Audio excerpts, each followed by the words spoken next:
तो अब हम करने वाले हैं unit number 2 chapter number 1 demographic trends in India. और ये कंप्लीट चैप्टर मैं आपको समझाने वाला हूँ विथ एमसीक्यूज। अगर आप कोई भी चैप्टर देखते हैं तो आपका जो है अलग से एमसीक्यूज करने की ज़रूरत नहीं है। सारी प्रिपरेशन एग्जाम की मैं आपको साथ ही साथ कराते चलता हूँ। आप MCQs plus short answer type question कर सकते हैं और साथ ही साथ आप लॉन्ग आंसर टाइप क्वेश्चन भी कर सकते हैं। देखिए, इसमें आपको समझना है ये चैप्टर का नाम डेमोग्राफिक ट्रेंड्स है। ये डेमोग्राफिक का मतलब क्या होता है, ट्रेंड्स इन इंडिया, ये सब आपको मैं बताता हूँ।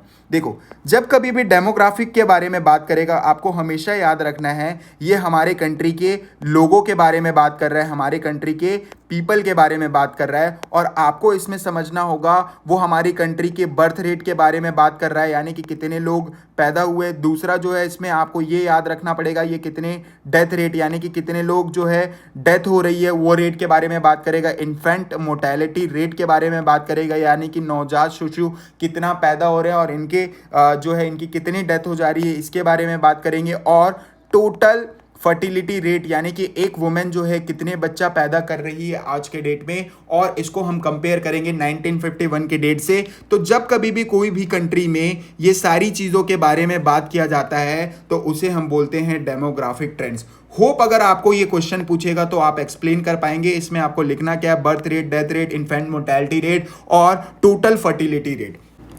तो चलिए अब हम करते हैं टॉपिक नंबर 1 जो है population growth in India.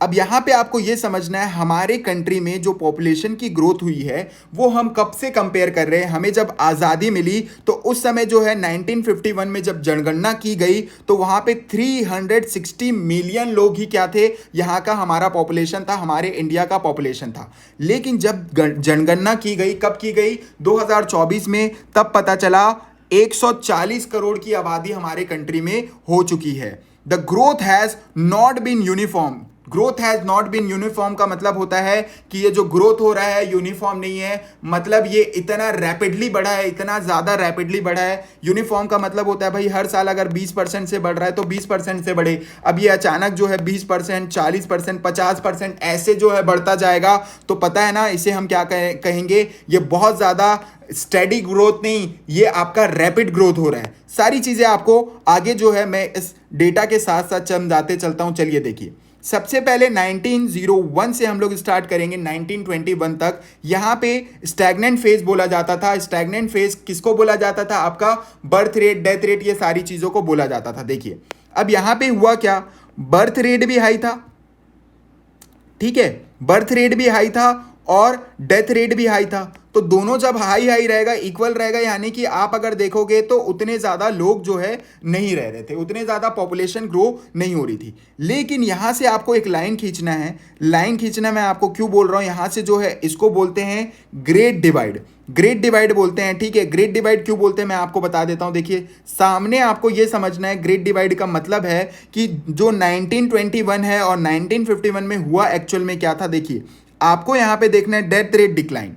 Death rate का मतलब क्या होता है, डेथ रेट में कमी आ गई थी, और बर्थ रेट का मतलब हो गया बर्थ रेट वैसे का वैसा था, इंक्रीज होता जा रहा था। तो यहाँ पे पॉपुलेशन बढ़ते जा रही है क्योंकि बर्थ हो रहा है, लोग पैदा हो रहे हैं लेकिन मर नहीं रहे।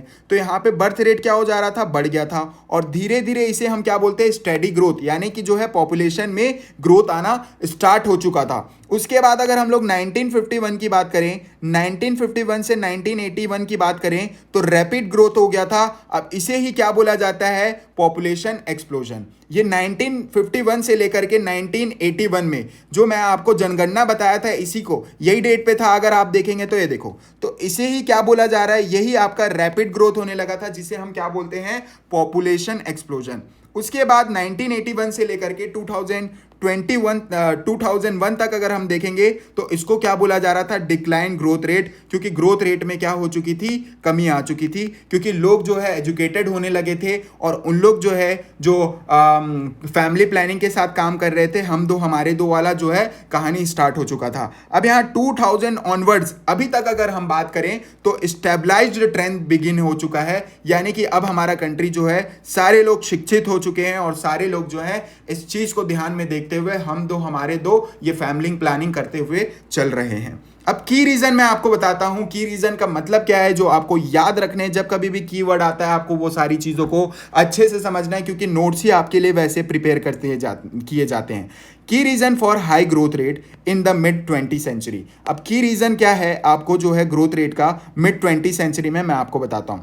अब देखिए, आपको भी पता है अगर बर्थ रेट बढ़ रहा है, ठीक है, डेथ रेट बढ़ रहा है, तो दोनों जो है बराबर चलेगा तो यहाँ पे कोई भी जो है ग्रोथ नहीं होगी। अब यहाँ पे हमारे सामने आपको देखना है कि जब मेडिकल फैसिलिटीज़ अच्छी हो गई तो डेथ रेट क्या हो गया, डेथ रेट कम हो गया। तो पॉपुलेशन, बर्थ रेट तो आपका वैसे ही है, डेथ रेट कम हो जाएगा तो पॉपुलेशन बढ़ता चले जाएगा, पॉपुलेशन बढ़ता चले जाएगा। तो आपको होप समझ में आ गया हो, या डेथ रेट कम हो गया था, बर्थ रेट बढ़ रहा है तो पॉपुलेशन तो आपका ग्रो करेगा ही। उसके बाद बेटर सैनिटेशन, भाई हमारा मेडिकल फैसिलिटीज इतना हो गया था, अब लोग हाइजीन हो गए, तो यहाँ पे इसके कारण भी जो है डेथ रेट कम हो गई थी। और एग्रीकल्चर भी जो है इंप्रूवमेंट हो गया था, तो खाना, न्यूट्रिशन फूड जो है उन लोगों को अच्छे से मिलने लगा था ग्रीन रिवॉल्यूशन के कारण। तो ये सारी चीजें थी जिसके कारण जो है आपका क्या हो गया था, आपका पॉपुलेशन जो है एक्सप्लोजन हो गया था, पॉपुलेशन बहुत ज्यादा ग्रो कर रहा था। चलिए अब हम इसमें समझते हैं एमसीक्यू नंबर 1। एमसीक्यू नंबर 1 जो आपको आंसर करना है, which decade known as the great divide in India demographic history. तो आपको बताना है कौन सा इसका आंसर होगा। मैंने आपको बताया था पॉपुलेशन एक्सप्लोजन आपका यहां से होने लग गया था, देखिए है ना, रैपिड ग्रोथ आपका यहाँ से, स्टडी ग्रोथ जो है यहाँ से आपका होना स्टार्ट हो चुका था, तो आप इसे क्या बोलेंगे, ग्रेट डिवाइड, ठीक है। यहीं से जो है आपका क्या हो गया था, यहाँ से मैंने जो लाइन खींची थी इसी को मैंने डिवाइड कर दिया था आपको, है ना, इसी को हम क्या बोलते हैं, ग्रेट डिवाइड डेमोग्राफिक हिस्ट्री। चलिए अब इसमें हम लोग क्वेश्चन नंबर 2 करते हैं। क्वेश्चन नंबर 2 का मतलब क्या हो जाता है आपको ध्यान से समझना है। What was the main causes of population explosion. Population explosion का मेन कारण क्या बन रहा था 1951, इंडिया में 1951 के बाद। तो आपको इसमें से आंसर करना है, हमारे कंट्री का जो डेथ रेट था, डेथ रेट कम हो गया था, डेथ रेट कम हो जाएगा, भाई बर्थ रेट तो वैसे ही है, बर्थ रेट तो वैसे ही है, डेथ रेट कम हो जाएगा तो यहाँ पे क्या हो जाएगा, पॉपुलेशन एक्सप्लोजन तो होगा ही, पॉपुलेशन एक्सप्लोजन तो होगा ही। चलिए उसके बाद हम लोग अब यहाँ से स्टार्ट करने वाले हैं बर्थ रेट और डेथ रेट ट्रेंड के बारे में। तो आप समझोगे बर्थ रेट के बारे में और डेथ रेट के बारे में। मैंने आपको बताया था हमारे कंट्री में हम लोग ये सारी चीज़ें जब कभी भी बात करेंगे तो इसे ही हम कहते हैं डेमोग्राफिक कंडीशन। अब हमारे कंट्री में अगर हम बात करें, 1000 लोगों को ऐसे देखा जाता था, 1000 लोगों में से सिर्फ और सिर्फ 1951 की बात बता रहा हूँ, 40 लोग क्या हो रहे थे, 40 लोग पैदा हो रहे थे। 1000 लोगों में जो है 40 लोग पैदा हो रहे थे। 1000 लोगों के घर में अगर मानो 1000 लोगों की फैमिली है ना, तो उसमें जो है 40 लोग पैदा हो रहे थे। और अगर हम लोग अभी बात करें 2021 में, तो अगर हम 1000 लोगों का फैमिली मेंबर्स में ऐसे लेंगे तो वहाँ पे 20 लोग अभी पैदा हो रहे हैं। तो मैं आपको ये शॉर्ट में समझाने की कोशिश कर रहा हूँ। उसके बाद अगर हम डेथ रेट की बात करें तो 1000 लोगों को ऐसा देखा जाता है, यानी कि 1000 लोगों की फैमिली में अगर हम देखेंगे तो यहाँ पे आपको क्या समझना है, 1000 लोगों के फैमिली में उस समय में डेथ जो है सिर्फ और सिर्फ कितने लोगों के यहाँ, कितने लोग होती थी, 25 लोग मरते थे 1000 लोगों में से। और अगर हम बात करें 1000 लोगों में से 2021 में तो सिर्फ और सिर्फ कितने लोग मर रहे हैं, 7 लोग मर रहे हैं। तो अब जो यहाँ पे अच्छी है क्या है, हेल्थ केयर फैसिलिटी हो चुकी है तो डेथ रेट कम हो चुका है, लेकिन हमारा जो बर्थ रेट है वो तो वैसे का वैसे ही है। तो यहाँ पे लोग जो है क्या होते जाएगा, पॉपुलेशन तो बढ़ेगा ही। The faster decline in the death rate, death rate कम होते गया था तो धीरे धीरे आपका पॉपुलेशन इंक्रीज तो हो गई।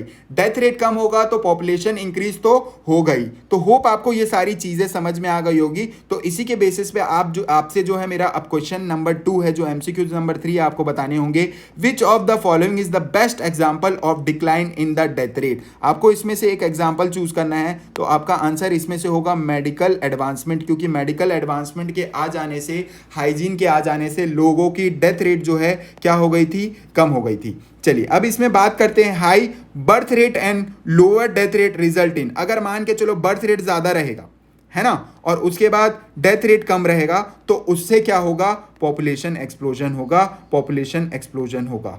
होप आपको ये सारी चीजें अभी क्लियर हो गई होगी।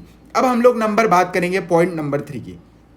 Fertility and total fertility rate. इसका मतलब क्या होता है, एक वुमेन जो है कितने बच्चे पैदा कर सकती है। तो अगर हम 1951 की बात करें तो उस समय हमारे इंडिया में 6 से भी ज़्यादा एक वुमेन जो है बच्चे पैदा करती थी ड्यू टू इल एजुकेशन। अगर हम लोग बात करेंगे इलिटरेसी के कारण, मतलब उतने लोग जो है पढ़ाई नहीं करते थे, अनएजुकेटेड वुमेन्स होते थे, उसके कारण जो है यहाँ पे क्या है वो बच्चे जो है ज़्यादा पैदा कर लेते थे। अब यहाँ पे अगर हम लोग बात करेंगे 2022 में तो ये घट करके कितना हो गया, सिर्फ और सिर्फ 2 हो गया। मतलब हम दो हमारे दो, और इसका रिप्लेसमेंट जो है, रिप्लेसमेंट जब हुआ तो अगर हम लोग अभी कैलकुलेट करें तो 2.1 ही आ रहा है। मतलब एक फैमिली के यहाँ पे 2 बच्चे ही मिलेंगे। लेकिन पहले के ज़माने में आप अगर देखो तो 6 से ज्यादा बच्चे होते थे। Decline due to the better education, और ये सारी चीजें क्यों हो पाई, सिर्फ और सिर्फ बेटर एजुकेशन के कारण हो पाई, वुमेन एम्पावरमेंट के कारण हो पाई, अर्बनाइजेशन के कारण हो पाया, और फैमिली प्लानिंग के कारण हो पाया। और ये सारी चीज़ें आपको जो है एग्जाम में अच्छे से एक्सप्लेन करना है। तो होप आपको समझ में आ गया होगा टोटल फर्टिलिटी रेट का मतलब क्या होता है, कि एक वुमेन जो है कितने बच्चा पैदा उस समय करती थी और इस समय कितना बच्चे पैदा कर रही है, हम उसका जो है कंपैरिजन बता रहे हैं। चलिए अब आपको जो है 5th नंबर का क्वेश्चन बताना है, what is the replacement of a level of fertility rate. तो इसमें से अभी आपने देखा था 2.1। उसके बाद जो है इसमें आपको क्वेश्चन नंबर 6 बताना है, which of this factor contributes the most lowering TFR। तो इसमें जो है सिर्फ और सिर्फ आपको ये याद रखना है, इसमें से कौन सा फैक्टर था जो कंट्रीब्यूट करता लोअरिंग। मतलब क्या हो जाएगा, टोटल फर्टिलिटी रेट अगर वुमेन्स को हम एजुकेशन प्रोवाइड करते तो वो पहले ही कम हो जाता है ना, पहले ही कम हो जाता। जो 6 था उसको हम पहले ही कम कर देते, जो 2.1 बाद में हुआ। चलिए अब हम आते हैं इन्फेंट मोर्टेलिटी रेट। आपको भी मालूम होगा पहले जो है बच्चों को मार दिया जाता, तो जैसे अगर मान के चलो जिसके यहाँ पे बेटी हो रही है तो उनको मार दिया जाता था। ये सारी चीज़ें बहुत सारे हमारे कंट्रीज़ में जो है इलीगल एक्टिविटीज़ हुए, ये सारी चीज़ें मैं आपको अभी समझाता हूँ। इन्फेंट मोर्टेलिटी रेट का मतलब होता है IMR, जिसको हम शॉर्ट में बोलते हैं इन लाइफ एक्सपेक्टेंसी। तो आपको भी मालूम है हमारे कंट्री में 1947 में जब हमें आज़ादी मिली तो हमारे यहाँ पे हेल्थ केयर उतना अच्छा नहीं था। हेल्थ केयर हमारे उतना अच्छा नहीं था, तो उस समय जो है डेथ रेट और पॉपुलेशन जो है मतलब बर्थ रेट दोनों सेम चल रहा था। उसके बाद हमारे कंट्री जैसे जैसे डेवलप करते गया तो हमारा कंट्री जो है अभी हेल्थ केयर फैसिलिटीज़ में बहुत अच्छा है।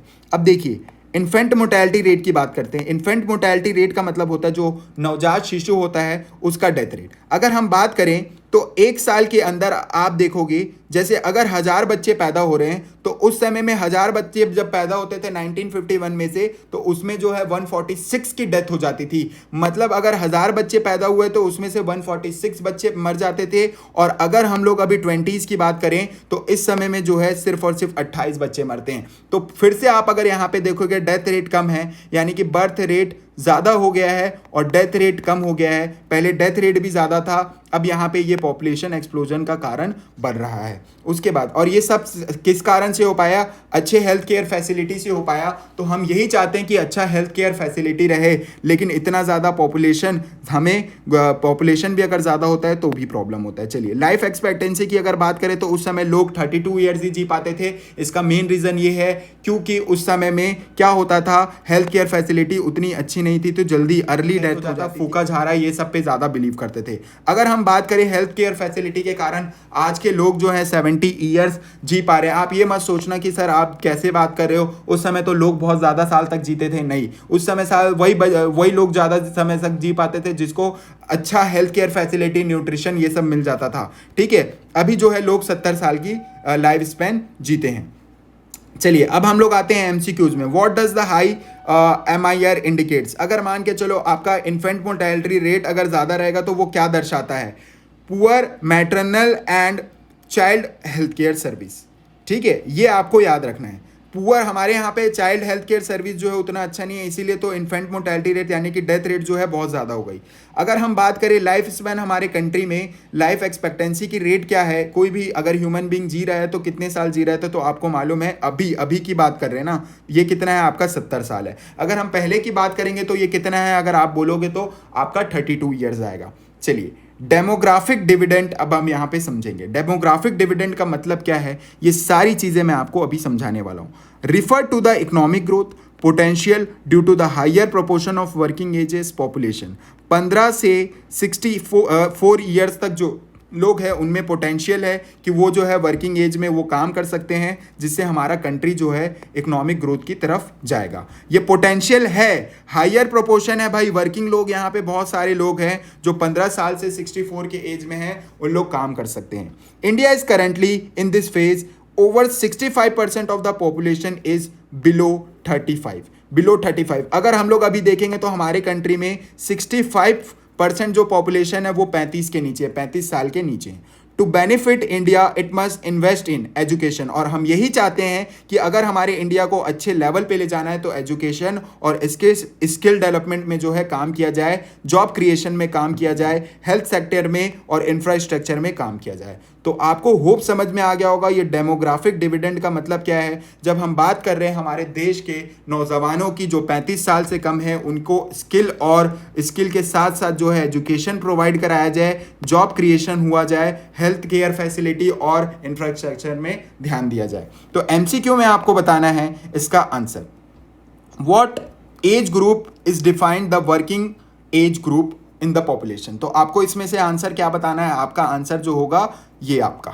चलिए अब इसमें जो है आपको बताना है, नेक्स्ट क्वेश्चन का आंसर कमेंट में करके बताना है। India demographic dividend can be fully realised only if fertility rate goes up. उसके बाद बोला है माइग्रेशन इंक्रीजेज। माइग्रेशन इंक्रीजेज का मतलब जो बांग्लादेश के लोग तारों के नीचे से आके हमारे यहाँ पे काम करते हैं और शाम को वापस चले जाते हैं, माइग्रेशन इंक्रीजेज ऐसा होगा तो youth are skilled and employed. उसके बाद बोला है population growth in is high.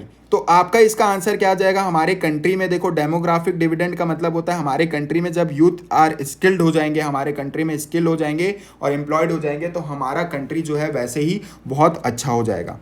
अब अर्बनाइजेशन एंड माइग्रेशन, इसको आपको समझना है, ये भी इंपॉर्टेंट टॉपिक है। अर्बनाइजेशन एंड माइग्रेशन का मतलब होता है rapid urbanisation due to the rural urban migration. अब रैपिड अर्बनाइजेशन का मतलब क्या होता है, देखिए रूरल का मतलब क्या होता है, रूरल का मतलब गांव जैसे जो ग्रामीण क्षेत्र होते हैं उसको हम अर्बन बनाना चाहते हैं। अर्बन बनाना चाहते हैं, क्यों अर्बन बनाना चाहते हैं भाई, क्यों, ताकि वहाँ पे फैसिलिटी, रोड्स फैसिलिटी, सारी इंफ्रास्ट्रक्चर अच्छी हो जाए।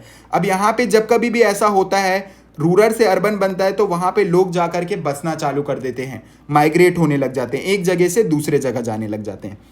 पुश फैक्टर्स, पुश फैक्टर्स का मतलब होता है आप इसमें जो है poverty, unemployment in the villages, ये सारी चीज़ें जो है कुछ पुश फैक्टर्स है जिसको हमें ध्यान देना पड़ता है। और पुल फैक्टर्स का मतलब होता है, देखो अब मैं आपको बताता हूँ, पुश फैक्टर का मतलब कोई एक जगह से दूसरे जगह तभी जाएगा आप उसको जबरदस्ती, पुश का मतलब होता है धक्का देना। पोवर्टी, कहीं पे अगर गरीबी है, अनएम्प्लॉयमेंट है तो वैसे जगह पे कोई जाना पसंद नहीं करता है। लेकिन पुल फैक्टर का मतलब जहाँ पे बेटर जॉब्स है, एजुकेशन है, हेल्थ केयर है तो लोग वहाँ खुद ही खींचे चले आ जाते हैं। अब कॉन्सिक्वेंसेज आपको मैं बताता हूँ। Consequences rises in the slums, pressures on the infrastructure. अब ये जो कॉन्सिक्वेंसेज है वो स्लम्स में आपको ज़्यादा देखने को मिलते हैं और प्रेशर ऑन द इंफ्रास्ट्रक्चर। अब ये एमसीक्यूज आपको बताने हैं, ये एमसीक्यूज आपको आंसर करने हैं। 11th में आपको देखना है which of the following is the pull factor for the rural urban migration. तो पुल फैक्टर का मतलब जो खुद ही खींचे चले आ जाते हैं, बताइए इसमें से कौन सा रहेगा, जॉब अपॉर्चुनिटी रहेगा। तो जॉब अपॉर्चुनिटी जहाँ रहेगा तो लोग वहाँ खुद ही खींचे चले जाएंगे। Urbanisation can lead to all except, urbanisation का मतलब क्या हो जाता है, आपको इसमें से आंसर करना है बेटर एजुकेशन। अर्बन का मतलब होता है भाई ग्रामीण क्षेत्र से टाउन जैसा, मतलब टाउन जैसे जो हो जाता है, ठीक है, अच्छी फैसिलिटीज़ वहाँ पे मिल जा रही है, सारी चीज़ें अच्छी है तो लोग वहाँ पे जाएंगे। और किस लिए ज़्यादा जाने की कोशिश कर रहे हैं, बेटर एजुकेशन के लिए। अब हम बात करेंगे sex ratio and gender issues के बारे में। अब यहाँ पे आपको समझना है sex ratio, number of females पर 100,000 मेल्स। अब यहाँ पे जब जनगणना की गई तो यहाँ पे 100 मेल्स के लिए, मतलब 1000 मेल्स के लिए 943 ही फीमेल्स थी, है ना। कॉजेज द स्क्यूड रेशियो, इसे क्या बोला जाता है, causes of skewed ratio, female infanticides, son preferences and gender issues. यहाँ पे सन प्रेफरेंसेज का मतलब क्या हो जाता है, जेंडर इशूज, जेंडर बायस का मतलब क्या हो जाता है, मैं आपको बताता हूँ। देखिए अब यहाँ पे फीमेल इंसेंटिसाइड्स का मतलब ये हो जाएगा, जो अगर मालूम किसी को भी चलता था कि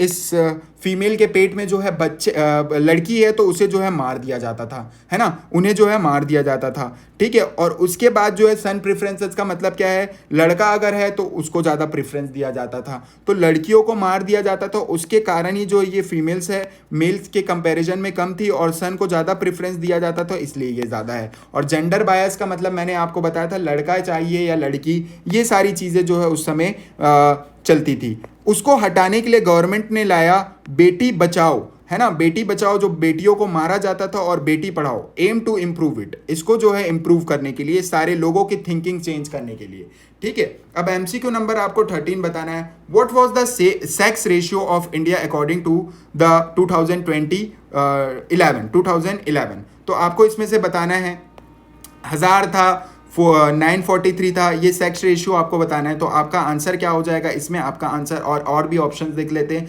1960 या फिर आपका 870, और ये है आपका 943। इसको कभी भी कंपेयर किया जाता है कितने, आपके 1000 पॉपुलेशन से जो है कंपेयर किया जाता है, तो ये रेशियो उसकी आपके सामने आ गई, मतलब 1000 मेल्स इज टू आपका 943 फीमेल्स, ठीक है, ये ऐसे कंपेयर किया जाता है। तो होप आपको ये सारी चीज़ें अभी समझ में आ गई होगी। अब हम लोग अभी इसी में और देखते हैं आगे।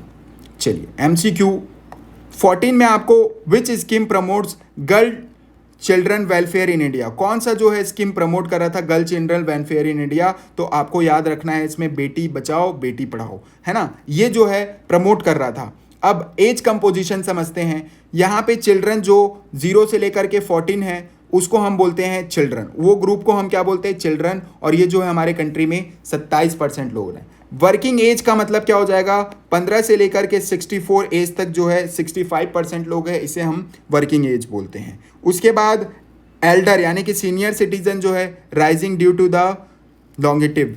अब यहाँ पे इसका मतलब क्या हो जाएगा, देखिए अब ये क्या है, सिर्फ और सिर्फ ये वर्किंग एज में नहीं आएंगे, ये सीनियर सिटीजन है। अब एमसीक्यूज आपको समझना है, एमसीक्यूज इसमें आपको आंसर करना है, और ये कमेंट में आपको आंसर करके बताने हैं।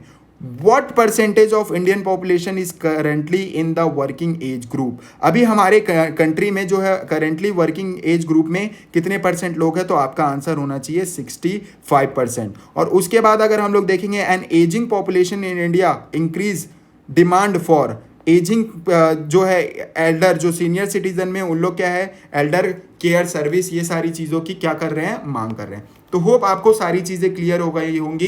तो ये था हमारा यूनिट नंबर 2 का चैप्टर नंबर 1।